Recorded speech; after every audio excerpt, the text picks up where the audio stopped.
Imagine this. On the outskirts of a small forgotten town, there lies an abandoned mansion known as Blackwood Manor. Once a grand residence, it has long been left to decay, its halls now echoing with whispers of a sinister past. The townsfolk steer clear of it, murmuring about the horrors that took place there, and the malevolent presence that now resides within its crumbling walls. Our story begins with a group of 4 friends, Tom, Lucy, Ben, and Emma, who have grown up hearing eerie tales about Blackwood Manor. Drawn to the thrill of the unknown, they decide one chilly autumn evening to explore the mansion, equipped with flashlights and a camera to document their adventure. The night is dark, and the wind howls as they approach the decaying structure. The gate creaks as they push it open, revealing a path overgrown with weeds. The mansion looms ahead, its broken windows staring out like empty eyes. A sense of foreboding hangs in the air, but the friends press on, nervously laughing to mask their unease. They enter through the main door, which hangs askew on its hinges, groaning loudly as it opens. Inside, the air is cold and damp, carrying the scent of mildew and decay. Tom's flashlight beam cuts through the darkness, revealing peeling wallpaper, broken furniture, and scattered remnants of what was once a lavish home. The walls are covered in graffiti, a testament to those who came before them seeking the same thrill. "Let's check out the basement first," Ben suggests, his voice betraying a hint of excitement. The others agree, though Lucy hesitates, glancing back at the door as if reconsidering the whole idea. But she follows the group down the narrow, crumbling staircase. The basement is colder, the walls damp, and the floor slick with moisture. The friends walk cautiously, their footsteps echoing in the cavernous space.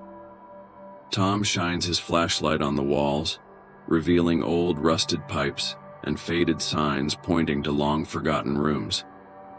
They pass by a series of small, windowless spaces, likely once used for storage, until they come upon a heavy metal door at the end of the corridor. The door is slightly ajar, and Emma, the bravest of the group, pushes it open further. It reveals a large room filled with rusty metal beds and broken equipment.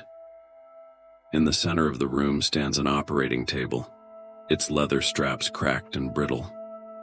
The sight sends a shiver down their spines. "This must have been a medical ward," Tom says, his voice hushed as if not wanting to disturb the oppressive silence. Lucy starts to feel uneasy. The air in the room feels wrong, thick and heavy, as if it's pressing down on her. "I don't like this place," she whispers.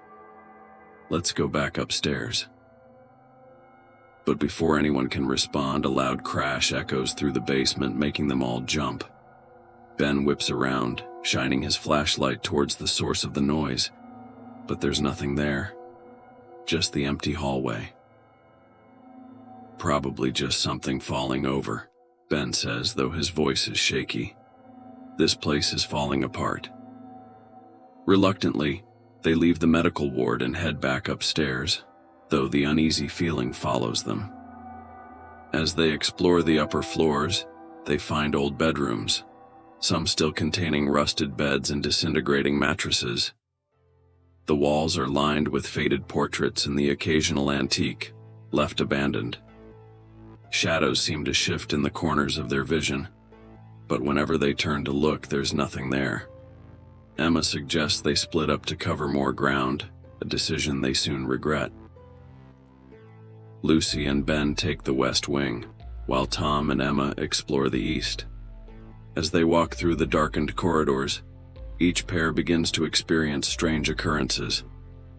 Lucy and Ben find themselves in a nursery, where tiny cribs sit in rows, each with a small, dusty toy still resting on the sheets.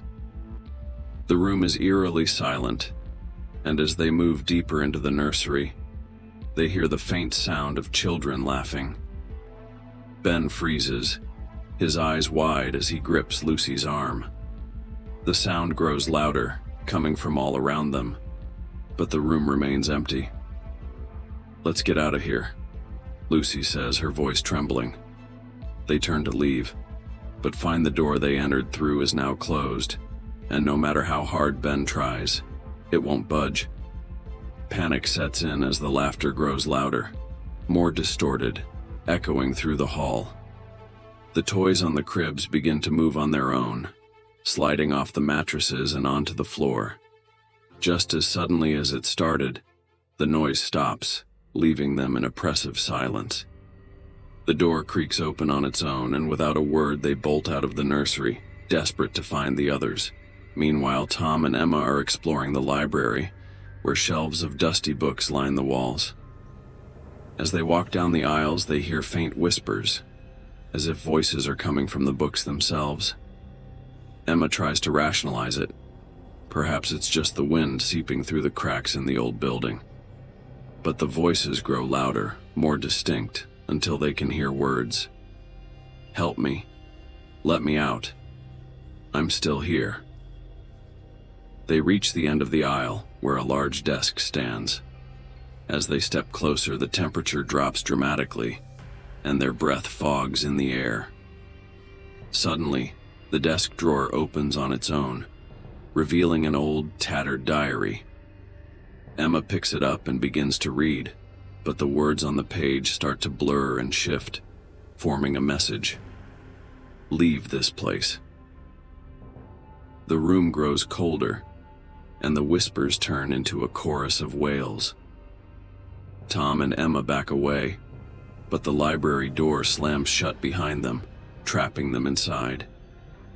Desperate, Tom tries to force the door open while Emma screams for help, but their voices seem to be swallowed by the room. The wails grow louder, the sound rattling through their bones. Just as they begin to lose hope, the door flies open, and they stumble out into the hallway, the noise abruptly ceasing. Terrified, the four friends finally reunite in the main hall, all shaken by their experiences. They decide to leave immediately, but as they make their way to the exit, they find it blocked by a figure standing in the shadows. It's tall, with elongated limbs and a face obscured by darkness. The figure doesn't move, just watches them with an intensity that chills them to the core. Summoning all their courage, they make a break for the side entrance, bursting out into the cold night air. They don't stop running until they reach the safety of their car, hearts pounding, gasping for breath. As they drive away, the image of the figure lingers in their minds, a silent reminder of the horrors they witnessed. In the days that follow, the friends are haunted by nightmares and strange occurrences. Doors in their homes creak open on their own, shadows move where they shouldn't, and the faint sound of children laughing can be heard in the dead of night. It becomes clear that something has followed them from Blackwood Manor, something dark and vengeful. They decide to return to the mansion, hoping to find a way to break whatever curse they've unleashed. Armed with knowledge from old town records and a growing desperation, they step back into the place that nearly claimed their lives. But this time, the manor is ready for them. The doors slam shut behind them and the darkness closes in.